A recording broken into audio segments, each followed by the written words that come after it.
नमस्कार भावांनो बहिणींनो. हरसू भैया काऊन आलता तू?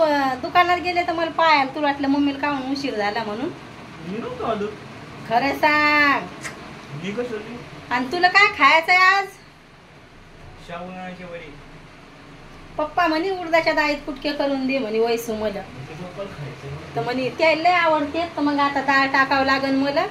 तर म्हणे वैसू आता म्हणलं बरं हरसू भैयाचं चाललंय उडदाचे वडे बनवायचे का साबुदाण्याचे वडे हरसुडी?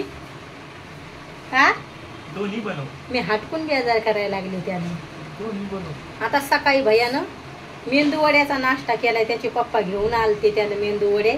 पण बरं झालं बापा हरसू भैया लय तेलकट वस्तू खातोय. एवढी तेलकट वस्तू खाणं चांगली नाही.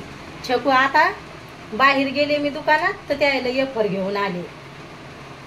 तरी पण म्हणतोय वडे बनव मम्मी. रविवार आहे ना आज.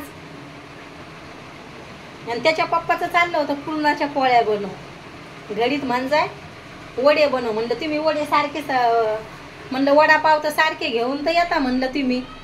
घडीत म्हणजाय वडेच आले थोड्यात. वडापाव बनव. एक म्हणते वडापाव बनव. घडीत म्हणते पुरणाच्या पोळ्या बनव. एक म्हणते साबुदाण्याचे वडे बनव. म्हणजे एकाच छकू म्हणते.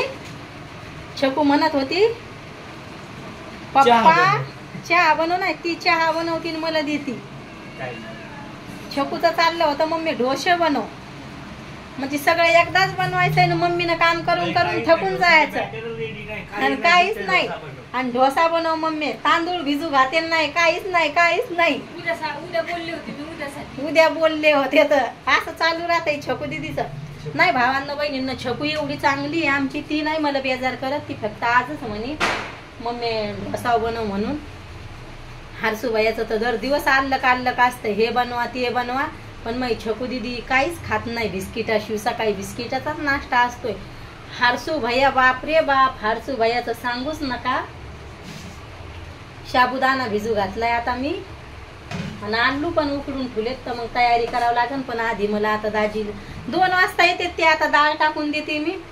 बाहेर गेलं तर मग कोणी भेटतच राहते. मग गप्पा गोष्टी रमल्या तर रमत्यात. तिकडं जर मी तिकडं राहत होते पहिल्यांदा तिकडे गेलेत मग मला घरी यायला लय उशीर होतोय. तरी पण मी कुठंच जात नाही. आता छकू दिदीला काल लय कटाळल्यावानी झालतो आम्ही. दळून आले. मग दळून म्हणलं आज रविवारचं चालू राहते मी जातच नसते. मी कालच दळून गिळून आणलं. म्हणलं मग फ्री राहते रविवारचं. मला रविवारी काही स्वयंपाक करावं लागत नाही.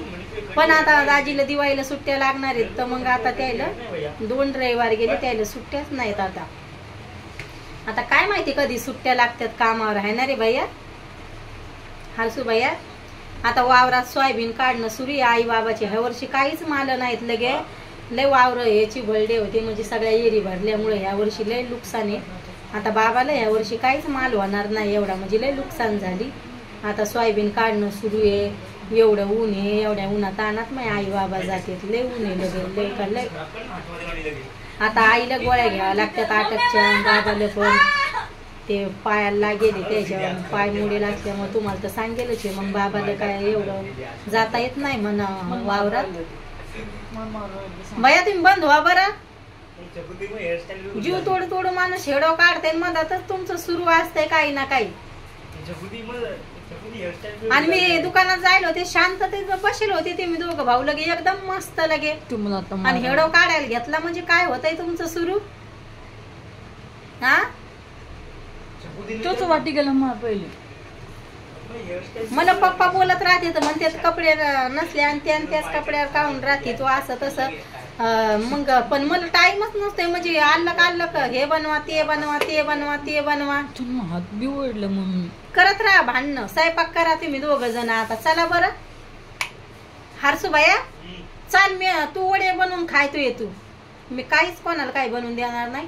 पप्पाला जेवण बनवून ठेवते आता. मग आई म्हणते तो डोक्यावर बसून घेतलंय हरसूले एवढं. यस जे असलं ते चटणी भाकरीची सवय लावायची म्हणे. हरसू भैया म्हणता असेल मम्मी एवढं कसा काढायला लागली मायावर. जे खरंच ना जे असे लेकरायला चटणी भाकरीची कशाची पण सवय पाहिजे. हेच नको तेच नको. हे काय आलंय ना पाखोळी आहे का काय आहे तो बारीक. असं पाहिजे, जे असलं ते खायचं. हरसूच्या पप्पाने त्याला डोक्यावर बसून घेतले जास्त.